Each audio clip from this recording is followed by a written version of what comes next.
groupe islamique armé, et libéré parce que toute la Kabylie s'était mobilisée. Bonsoir Lounès Matoub. Bonsoir Anne Sinclair. On va venir à votre livre, mais tout le monde a en tête, d'abord, si vous me le permettez, l'épisode de l'Airbus d'Air France détourné en cette fin d'année 94. Est-ce que vous avez été surpris qu'ils osent s'attaquer à un tel symbole français? Non, je n'ai pas été surpris, c'était prévisible. Mais tout d'abord, avant d'être transporté politiquement, je voudrais que je dise, que j'explique aux téléspectateurs que je suis transporté dans une sphère que je n'ai pas choisie. Oui, vous êtes représentant de la culture berbère. C'est au nom de la défense de cette culture berbère que vous avez été plus que maltraité, puisque vous avez reçu des balles dans la peau en 88 du gouvernement de l'époque, que vous avez été donc par tous les gouvernements ou par toutes les forces politiques en Algérie très maltraité, c'est moins qu'on puisse dire. Donc je voudrais expliquer que être berbère dans notre pays, être dans le camp du mouvement culturel berbère ne veut pas dire être contre l'arabe. Ça, c'est très important. Ça veut dire pour éclairer les téléspectateurs. Malheureusement, je m'excuse, malheureusement, toutes les facettes du pouvoir qui se sont succédées et qui se sont réclamées de proclamer ou revendiquer de l'arabo-islamisme ont montré un ostracisme sévère à l'égard de cette culture ancestrale. Et c'est pour ça que vous avez été victime plusieurs fois. Je reviens à cet épisode de l'avion. Ouais. Comment est-ce que vous avez vécu cela? Parce que vous savez, vous, ce que c'est qu'être otage. C'est terrible, c'est angoissant, c'est innommable. Je ne trouve pas les mots pour qualifier cet acte odieux, cet acte fasciste. Cette semaine, deux journalistes algériens ont été assassinés. On a vécu aussi l'assassinat des pères blancs, ces prêtres catholiques, auxquels vous rendez hommage d'ailleurs dans votre livre en disant que c'est le seul bon souvenir que vous avez de l'école. Exact. C'était ces pères blancs. D'ailleurs, le père Descartes qui a été assassiné en Algérie, je le connaissais personnellement. C'était des gens qui m'avaient ouvert les yeux, surtout pour ce combat identitaire. À aucun moment, ces pères blancs ne m'ont enseigné autre chose qu'à être moi-même. Donc j'étais révolté, j'étais dans tous mes états quand j'ai appris cet acte barbare à l'encontre de ces pères blancs. Donc ces forces du mal sont à craindre même dans l'avenir, parce qu'il n'est pas exclu que les intégristes ne frapperont pas en France, ailleurs, parce que je les ai entendus fomenter, parler dans les casemates. Vous prenez les menaces au sérieux du GIA? La preuve est là. Je crois que les otages, le détournement de l'Airbus d'Air France est là pour confirmer ce que je dis. Alors vous racontez dans ce livre, Rebelle, votre enlèvement et particulièrement le trajet en voiture après qu'il vous ait enlevé, où on vous a dit « Toi, tu es l'ennemi de Dieu ». Ça donne une coloration très particulière de ce que c'est que ce combat. C'est au nom d'un certain fanatisme religieux. Oui, c'est ce qui fait peur, c'est ce qui est à craindre dans le futur aussi. J'avais peur, en Sinclair, j'avais peur. Quand ils m'avaient enlevé, et quand je me suis remémoré tous mes compagnons, les gens que j'ai connus, qu'on avait enterrés, ils n'avaient peut-être, pas sans prétention aucune, fait peut-être un dixième ou un centième de ce que j'ai fait à l'encontre de ces gens. Donc j'étais mort dès la minute même où on m'avait enlevé, je me suis considéré mort, j'étais mort. À votre avis, pourquoi ils vous ont libéré? J'ai joué le jeu avec eux, j'ai prié, j'ai appris 2 sourates, j'ai essayé de copier leurs gestes, mais ce n'était pas ça qui m'a sauvé, parce que j'étais coupé du reste du monde. Je savais pas qu'est-ce qui se passait à l'extérieur. Vous ne saviez pas la mobilisation qu'il y avait pour vous dans toute la Kabylie? Exact. Mais quand je suis sorti, quand j'étais libéré, et que j'ai vu cette formidable solidarité, c'est là que j'ai compris que ces gens-là ne sont pas aussi invulnérables qu'ils le prétendent. Qu'est-ce qui peut les toucher? Quelque part, ils sont vulnérables. Ils avaient peur. Parce que leur but, c'était de s'accaparer la Kabylie. Parce que la Kabylie, de tout temps, a été le fief de la résistance. Aujourd'hui, beaucoup de gens disent qu'est-ce que c'est que cette résistance? Alors que la résistance, c'est une légitime défense. On ne lance pas des assauts, on subit des assauts. Alors, leur but, c'était de faire tomber cette palissade qui est la Kabylie.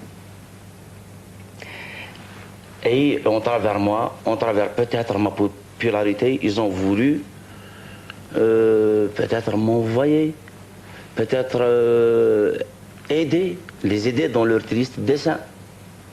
C'est vrai que j'ai joué le jeu, je leur ai dit que je vais vous aider, je ferai ça, parce que c'était ma tête qui était en jeu. Aujourd'hui, vous êtes retourné en Algérie depuis votre libération, ou vous êtes tellement condamné à mort là-bas que c'est invivable, enfin, pour vous? Elle me manque beaucoup la Kabylie, surtout l'Algérie dans sa profondeur. Je ne suis pas reparti parce que là je travaille. Il y a le livre dont vous venez de parler, il y a aussi mes spectacles. Vous allez faire 2 concerts au Zénith le 28 janvier. Le 28 janvier, donc en quelque sorte j'ai du pain sur la planche. Mais j'y retournerai. Est-ce que, à votre avis, le président Zeroual est en mesure aujourd'hui d'organiser des élections, donc le retour à la démocratie? Et est-ce que vous souhaitez ces élections, dans la mesure où le processus démocratique a été interrompu en 91 parce que le fils menaçait de gagner ces élections? Alors est-ce qu'on peut lutter contre le fils et souhaiter en même temps ces élections et risque de revenir au pouvoir, ou d'arriver au pouvoir plutôt? En Sinclair, aucun homme de bonne volonté ne pourrait ne pas être d'accord, du moins sur le principe des élections. Mais aujourd'hui, on assiste à un terrorisme au quotidien. C'est des dizaines, des centaines de morts qu'on compte tous les jours. Donc le climat, je pense, je suppose, le climat n'est pas favorable à l'organisation de ces élections. Philippe de Villiers, vous avez écouté Lounès Matoub avec attention, j'ai vu. La question qui se pose aujourd'hui, c'est de savoir ce que la France doit faire vis-à-vis de l'Algérie. Est-ce qu'elle doit aider qui, comment, ou lier son aide à un retour à la démocratie? Et deuxième question, est-ce qu'aujourd'hui la France doit se faire plus accueillante qu'elle ne l'est, et elle l'est, c'est vrai, beaucoup moins qu'hier, pour les opposants algériens qui souhaiteraient venir en France?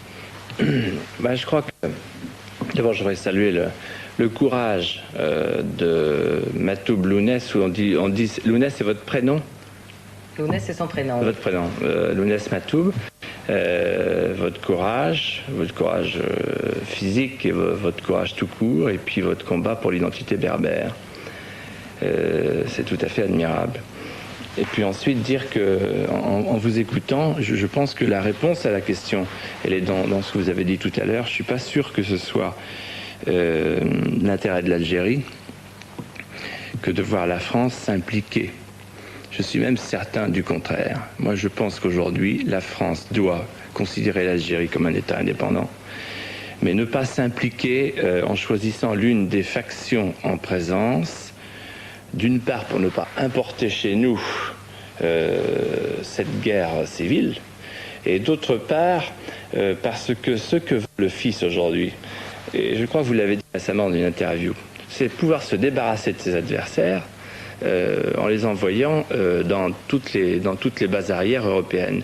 Et je voudrais que vous confirmiez devant les téléspectateurs français ce que vous avez dit dans une interview récente à un grand hebdomadaire français, en disant qu'un de vos geôliers, que vous avez reconnu, vous a dit avoir été contacté dans une mosquée de la banlieue parisienne, et que par ailleurs, les autres geôliers vous avez dit, nous, de toute façon, on va d'abord faire de l'Algérie une république islamique, puis du Maroc, puis la Tunisie, puis la France.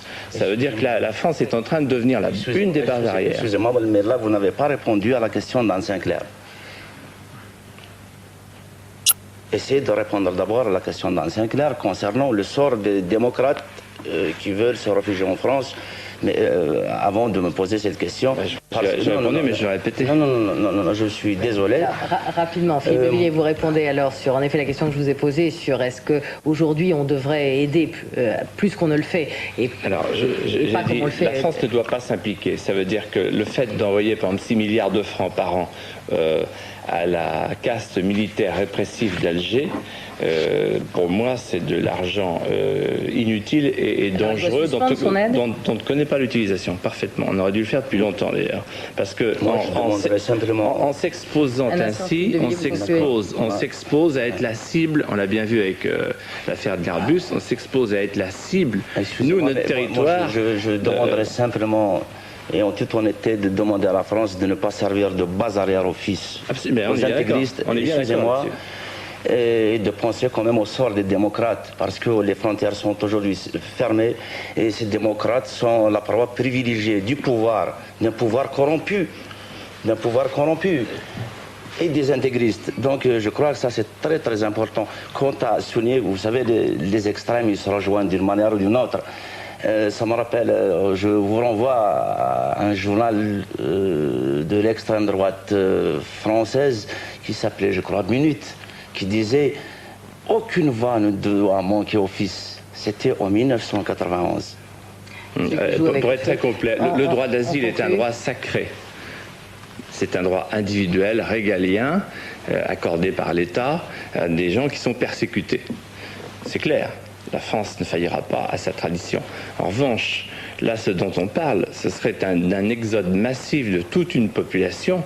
Et vous avez vous-même dit récemment, me semble-t-il, dans l'Express, que ce serait vider finalement l'Algérie de sa substance que de procéder de cette manière. Je crois que ce n'est pas la solution, ce n'est pas l'intérêt d'Algérie à terme, et ce n'est pas l'intérêt de la France. Je vous remercie Philippe de Villiers, merci à vous aussi Lounès Matoub. Je rappelle donc le titre de votre livre Rebelle, paru chez Stock, et à vos admirateurs qui aiment votre musique et vous entendre sur scène, ils peuvent le faire le 28 janvier au Zénith. Merci à vous d'être venu nous parler de l'Algérie. Merci Philippe de Villiers.